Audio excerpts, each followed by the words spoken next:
minutes here today to talk to you about why I hate acrylic yarn.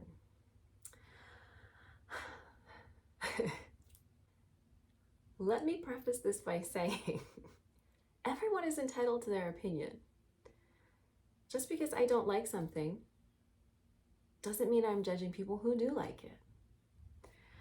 So let me take a minute to post here a reel that I shared on Instagram a couple weeks ago. How I feel about certain design choices with little to no explanation. Yes. Yes. Absolutely not. For me, this one's 50-50. 100% no. Yes, and I don't care that it's impractical. I hate these. I think I might hate this even more. Yes, of course. No. Yes, I've grown really fond of this. Surprisingly, I actually like this.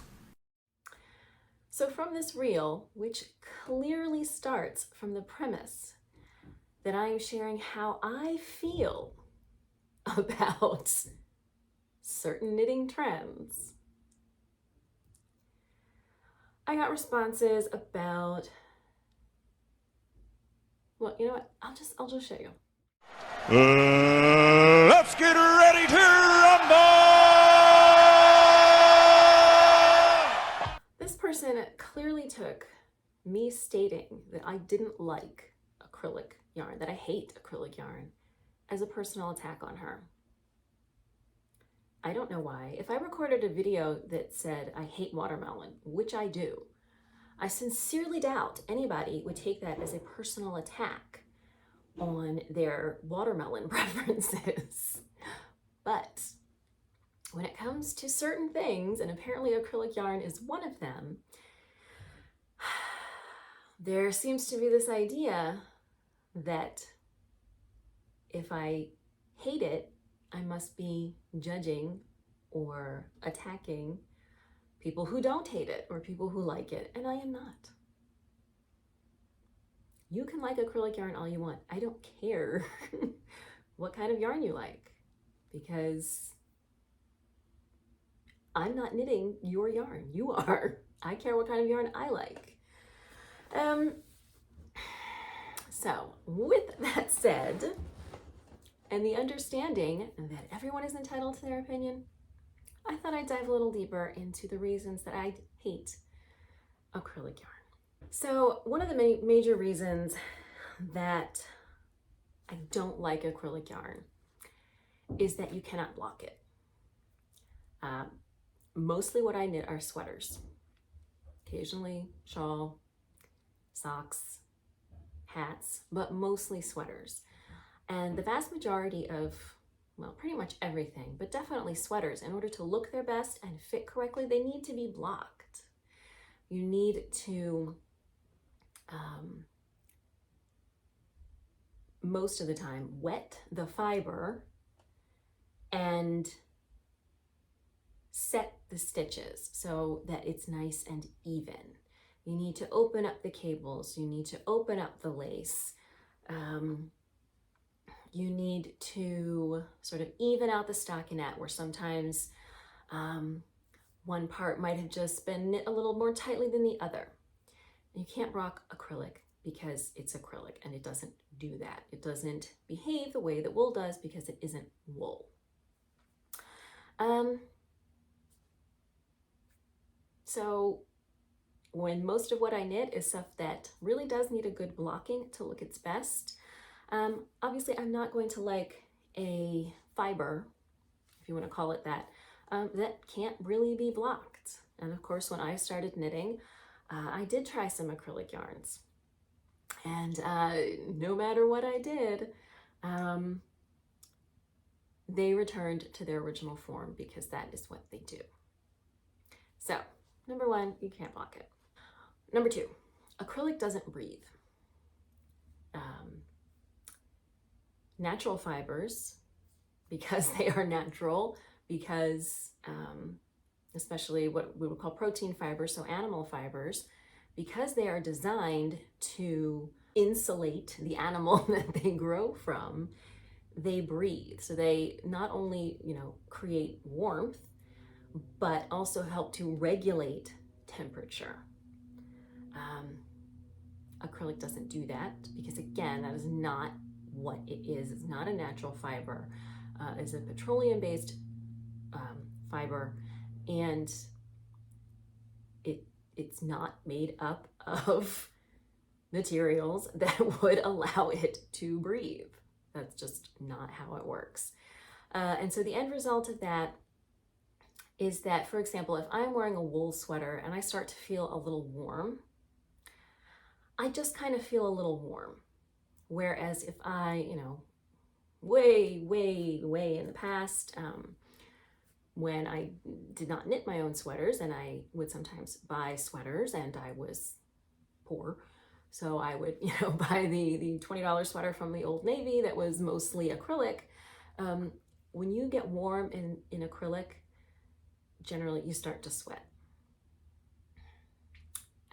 And not only are you sweating because the acrylic doesn't breathe, but it also retains a lot of the sweat and the odor.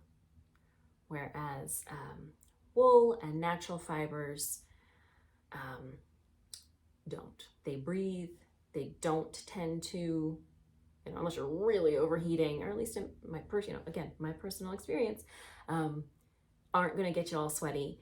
They're also naturally kind of waterproof. They're not designed to hold on to water because your sheep and alpacas don't want to be all sopping wet in their natural fibers. So they are a bit water. They don't hold on to the water. They don't retain water, or in this case, sweat. So natural fibers, more breathable. Acrylic doesn't breathe. Number 3, something that I'll hear a lot from people is that they like to use acrylic for kids stuff because it's much more easy care than wool, and that is true. You can take your acrylic and you can throw it in the washer, and less so the dryer. But my concern here, and this is probably a little bit alarmist because it's not likely to happen, but acrylic melts in the unlikely but possible event that there were some kind of fire emergency. Acrylic melts and adheres to your skin, melted plastic basically, whereas wool is naturally fire repellent. It will extinguish itself. So again, maybe this isn't really all that likely to happen, but it's still a possibility. And I would much rather have my kids, or any kids that I happen to be knitting for, in something that is not going to melt if, God forbid, there is a fire emergency. And wool will naturally extinguish itself, and presents less of a long-term hazard than potentially melted acrylic burning the skin. Food for thought. Number 2, it feels yucky to knit with. Is that a technical term? I guess not. But acrylic feels, the best way I can describe this is that it feels squeaky, which is weird because squeaky is a sound, but that's how it just feels squeaky. I don't feel like it flows, smoothly through my hands. I feel like it's a little bit sticky. I feel like it's just kind of, I don't know. That's the best thing I can tell you guys. It feels squeaky, and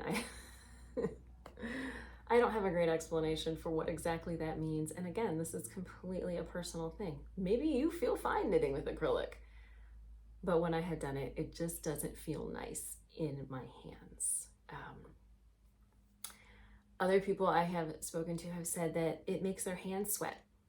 And again, that gets back to the breathability thing. So that makes sense too. But it just doesn't, and I'm sure there are better and worse quality acrylics, perhaps, but at least the ones I have had experience with, it just doesn't feel great to knit with. I knit with plenty of fibers that don't feel great to knit with. Really rough cottons and wet spun linen, and I even knit with those fairy lights that one time. So certainly that, the way it feels to knit is not the be all and end all. But in general, I'm going to avoid things that don't feel nice to knit with. The number one reason that I hate acrylic is that it's plastic. That's what it is. It's plastic, and we have enough plastic in the world. The environmental impacts of plastic have been gone over a million bajillion times. That doesn't mean there aren't environmental concerns with other natural fibers like wool and alpaca and cotton. There's definitely environmental impacts and environmental concerns for absolutely everything that we consume. And that is just the world that we live in. But in general, I would like to minimize as much as I can the addition of more and more and more plastic into the world. And that's what acrylic is. It is a petroleum-based material that is, and I don't like this word, extruded to create little plasticky fibers that mimic wool but are not wool.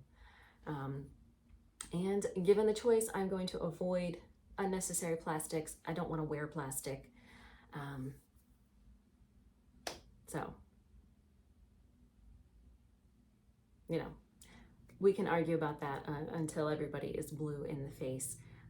But the environmental impacts of plastic are well known, and I don't see any reason to contribute any further to them.